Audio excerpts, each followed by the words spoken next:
¿Cómo les va? Jueves, estamos 14 de septiembre, mediado de mes. Ya tenemos alguna proyección de que si agosto tuvimos el 12%, septiembre no va a ser mucho más bajo que eso. El ministro habla de efecto arrastre. Eh, si algo yo aprendí en la economía, sobre todo en la economía financiera, es que vos podés buscar cualquier explicación a un fenómeno. Que cualquier fenómeno financiero o económico, si te molestás un poco en buscar, le encontrás una explicación. Comercio exterior, eh, problemas climáticos, muchas lluvias, pocas lluvias, dificultades de tránsito, problemas en las rutas. Es decir, si hay una cosa que tiene infinidad de explicaciones es el proceso inflacionario en un país, cuando en realidad el proceso inflacionario de un país tiene una única respuesta, es una única circunstancia que lo produce. Se gasta más de lo que se recauda. Y esta diferencia se financia o con emisión o con préstamos. ¿Cómo hacemos nosotros en nuestra casa sacando la emisión? ¿Cuándo empieza una crisis en un hogar? Cuando dejas de pagar la totalidad de la tarjeta de crédito y pagas un poco menos. Ahí te crucificaste porque los intereses te terminan matando. Alguna vez alguien me preguntó, ¿vos qué sabés? Y le dije, no, yo no sé nada de estas cosas, pero te puedo dar un consejo. Anular la tarjeta. Es decir, todas las tarjetas te ofrecen un plan de pago en 3, 6, 12 cuotas. Salva el plástico, evita entrar en una situación de mora, paga el mínimo y después vas a ir pagando una cuota. Obviamente la tarjeta no la vas a seguir usando, pero es el mejor consejo que financieramente se le puede dar a alguien. A mí me da la sensación de que estamos muy bien. Patricia Bamorón, mañana, sí, mañana el viernes, va a hacer una caravana por Morón. Yo le digo a los vecinos de Morón, a los pueblos aledaños, acompañen, porque nosotros Juntos por el Cambio, tenemos una capítulo diminutio frente al periodismo local, frente a las operaciones de las cuales nuestros candidatos son víctimas, que me hacen pensar, por la experiencia que uno tiene después de tantos años haciendo política, de que estamos muy bien. Porque cuando un candidato va a salir tercero, como dice Durán Barba, nadie se ocupa de ellos. Es decir, si Patricia estuviera por salir tercera, como dice Durán Barba, repito, un señor que habla por dinero, habló con Macri por dinero, habló por Horacio por dinero. Yo le voy a recordar a Durán Barba que él vaticinó que Horacio le ganaba a Patricia Burrich 3-1. Es decir, cada 3 votos de Horacio, Patricia iba a sacar uno. Esto no lo recuerda Infobae. Alguien me preguntó, yo creo que con buena voluntad, yo no puedo interpretar la buena o mala voluntad con un texto. Y puede sonar irónico o hasta agresivo simplemente porque la redacción no es comprendida por mí. Pero me hizo una reflexión de por qué yo era tan duro con el periodismo y le expliqué que yo amo el periodismo porque soy hijo, nieto, sobrino de periodistas. Es decir, mi familia, si el que no era médico, era periodista. El que no era químico como el caso de mi primo Galo Solerilia, y decano de una carrera, era periodista. Abogados ilustres como fue su padre, Gustavo Soler, también era periodista. Y yo, que no soy un abogado ilustre, hago algo parecido al periodismo. Escribo, opino, les digo lo que me parece. La única diferencia que tengo con el periodismo profesional que digo desde donde hablo, como se hace en Europa. A lo mejor estoy muy influenciado por los medios europeos. Pero en Europa es muy común que un periodista editorialice en Le Monde o Le Figaro y te diga que se presente fulano de tal, que se lleva la foto, miembro del Partido Socialista Francés o del Partido Radical Francés, que es una ilustre minoría de intelectuales. En Italia es más fácil, porque en Italia todo el mundo sabe cuál es tu orientación política. En los periodistas, digo, porque los medios no se avergüenzan de decir cuál es su orientación política. Acá parece que sí. Acá los tenemos que descubrir los lectores, los oyentes, los televidentes, con la impunidad que tienen los periodistas para decir cualquier cosa en cualquier momento, sin necesidad de tener que, como se decía William Randolph Hearst o Pulitzer, tengan la educación de tener al menos tres fuentes independientes que confirmen la información. No, no. Acá el periodista, el editorialista de los medios, se ha convertido a sí mismo en noticia. Hoy los periodistas son noticia, no es la noticia, la estrella, sino los periodistas. Ese es mi enojo. Han hecho pelota una profesión que yo respeté mucho, que quise desde chico porque me crié entre periodistas. Mi primer trabajo fue en un diario, el diario La Opinión, de escoba, de cadete, pero había dos lados, un lado de administración, que era el que manejaba la poca publicidad que teníamos, y el otro lado era la redacción. Yo elegí trabajar más, pero en la redacción. Por eso a mí me da mucha pena lo de Durán Barba, porque nos está diciendo que a Patricia está yendo muy bien. Si a esto le sumás que el peronismo de la provincia de Buenos Aires sacó del baúl a Ricardo Alfonsín y a otros tipos que alguna vez fueron alfonsinistas, eh, inventan un Ateneo, Raúl Ricardo Alfonsín, que apoya a Kicillof. Cualquiera que lo haya conocido al gallego, yo tuve ese enorme orgullo de conocerlo antes, durante y después de su presidencia. Jamás le hubiera estrechado la mano a un tipo como Kicillof. Entonces yo con los alfonsinistas, que los conozco a todos, que apoyan al kirchnerismo, desde al que llamaban marciano para abajo, tengo dos maneras de calificarlos. O nunca fueron alfonsinistas, simplemente fueron oportunistas y se subieron a un carro que era imparable, que era el alfonsinismo en los 80,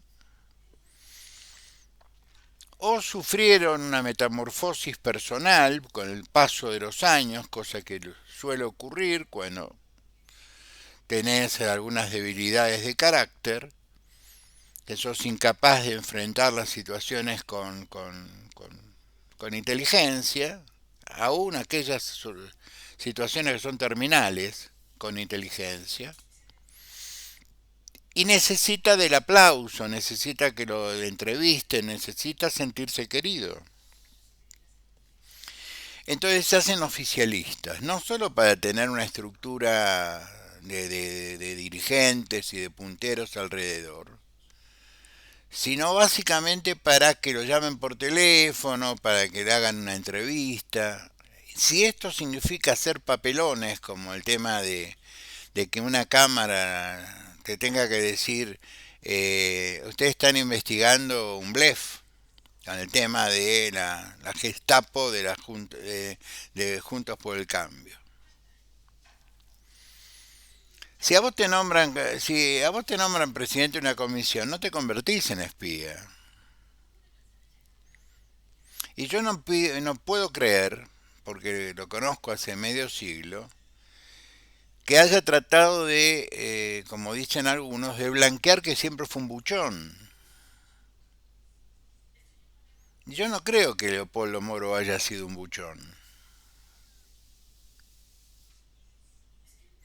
pero no entiendo esta construcción que hace desde una pertenencia que ya no tiene.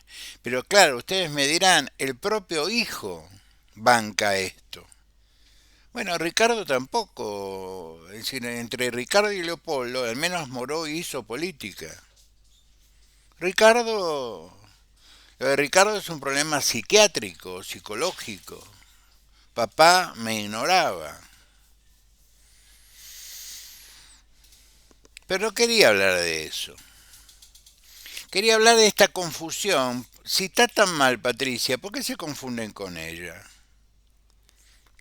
Si estamos tan mal como espacio, ¿por qué salen a pegar afiches en rojo y blanco por la capital federal? Si no te gusta Jorge Macri, votá a Santoro, que obligó a la que dice ser presidenta del radicalismo de la capital federal y por supuesto candidata a diputada a desmentir eso.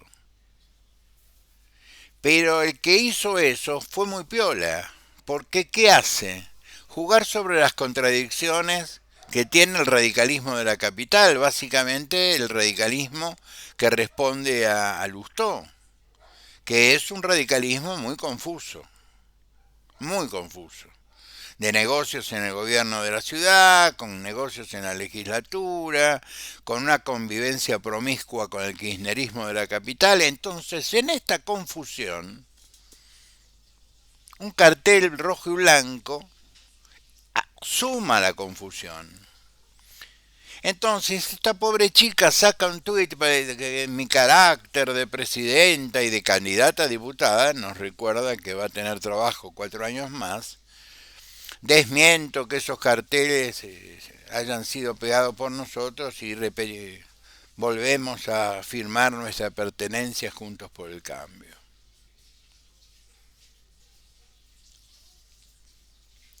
Yo tengo el defecto de unir las cosas, porque así me entrenaron.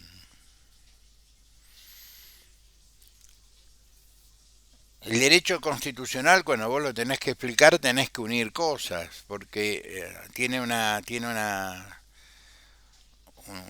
praxis particular el derecho constitucional, una semiología particular y básicamente una exégesis particular. Es una forma de interpretar la Constitución es de manera global. Vos no podés analizar un artículo suelto, lo tenés que analizar en su globalidad. Entonces yo digo, duran el mismo día que pegan afiches para hacer confundir de colores a la gente, como si la gente fuera imbécil. Sale Durán Barba a todo trapo, obviamente en Infobae, el precio que tiene que pagar Daniel Haddad. Eh, Repito, el mismo tipo que decía que ganaba Horacio Rodríguez Larreta. Sale esta payasada de la provincia de Buenos Aires. ¿Para qué se preocupan tanto si Patricia está tercera? Traten de explicar el 12% de agosto. Traten de explicar que mandan un proyecto de ley que requiere 2 tercios, porque estamos hablando de impuestos. No busquen fórmulas absurdas, que la alícuota. No, no, no, estamos hablando de impuestos. Necesitan 2 tercios, muchachos, lo lamento mucho. Pese a que los medios ya den como descontado que el 57% de esos impuestos los va a terminar pagando las provincias. Las provincias no tienen con qué. Y le aumenta el déficit fiscal 1,5 puntos del Producto Bruto. No estamos en condiciones de regalar 1,5 puntos del producto a meses de entregar el gobierno. Por lo tanto, los únicos que realmente se van a oponer son los que saben que van a tener que gobernar, es decir, quienes Juntos por el Cambio, porque nuestro amigo el payasín Milei está de acuerdo con bajar los impuestos a las ganancias o por fijar un piso de 1.500.000, seguramente le favorece a sus amigos, pero hay 1,5 puntos del PBI que la Argentina pierde de recaudar en un momento donde a la Argentina no le sobra nada y le falta todo.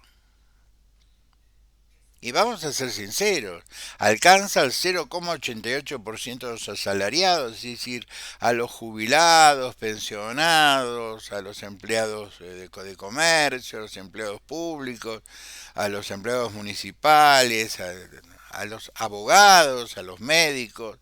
No creo que junten 1,5 palos por mes. Entre otras cosas porque los médicos las prepagan, las obras sociales le pagan en algunos casos a 90 días. Entonces digo, Milei va a levantar la mano, pues ya dijo que sí, él va a estar, claro, va a votar igual que vota su. Él es una colectora del peronismo, entonces ahí está. ¿Quién responde con seriedad, con el criterio del, como decíamos la última vez, del teorema de Baglini? Es decir, cuanto más lejos estás del gobierno, más disparatadas son tus posiciones.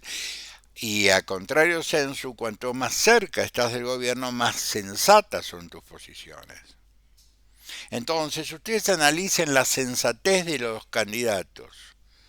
La sensatez de Massa, tratando de explicar lo inexplicable, su 12%, su 150% anual, que es todo de él. Porque si vos pones a un candidato a manejar la caja y te destroza. Ni los partidos políticos centenarios como el nuestro ponen al candidato en manos de la caja. Es decir,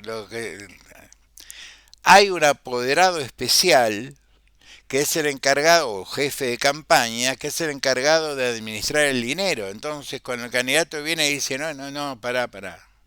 La plata está destinada para fiscalización, para esto, para transporte, para afiches, para publicidad, bla, bla, bla. Ahora, cuando vos sos el candidato y sos el dueño de la maquinita de la Casa de la Moneda, podés hacer cualquier dislate, que es lo que está haciendo este muchacho. Entonces nos corre ahora con que si nosotros no votamos el tema de los jueces. Todo el mundo sabe que por más que le aumenten los impuestos a los jueces, ni siquiera una acordada de la Corte, un amparo de un juez correccional de primera instancia es suficiente como para nulificar esto. ¿Es injusto? Y yo diría que no. Porque al revés de otras profesiones, el abogado que trabaja en el Poder Judicial, salvo dar clases en la universidad que no te sirve ni para pagarte el transporte, no puede tener otra actividad, no puede ejercer en su estudio jurídico, no puede tener otra actividad. No es como el médico que trabaja en los hospitales, pero a la tarde tiene consultorio. No, el abogado que es juez, secretario letrado, fiscal, qué sé yo, oficial primero, está condenado a ahí. Por lo tanto, estoy argumentando por qué hace 50 o 60 o 70 años atrás se dijo impuestos a la ganancia. No. Y era razonable. Ya sé, no voy a ser muy simpático por lo que estoy diciendo, pero pensemos un ratito. Es el único trabajo que hacen. No pueden hacer otro salvo el académico. Muy bien. Dólar 7.22. Eh, agosto 12, septiembre va a ser un poco más alto. O igual. Por lo tanto, yo me hago la siguiente pregunta. ¿Cuánto va a ser el ajuste trimestral que va a hacer el ANSES? Ayer Melcoñán, lo escuché, a lo mejor lo escuché mal, habló de que en los años de Alberto el Moderado, la inflación fue del 500%. Es posible porque si tenemos un año de 150, posiblemente hemos tenido años de 70 o de 80. Muy bien. Pregunta.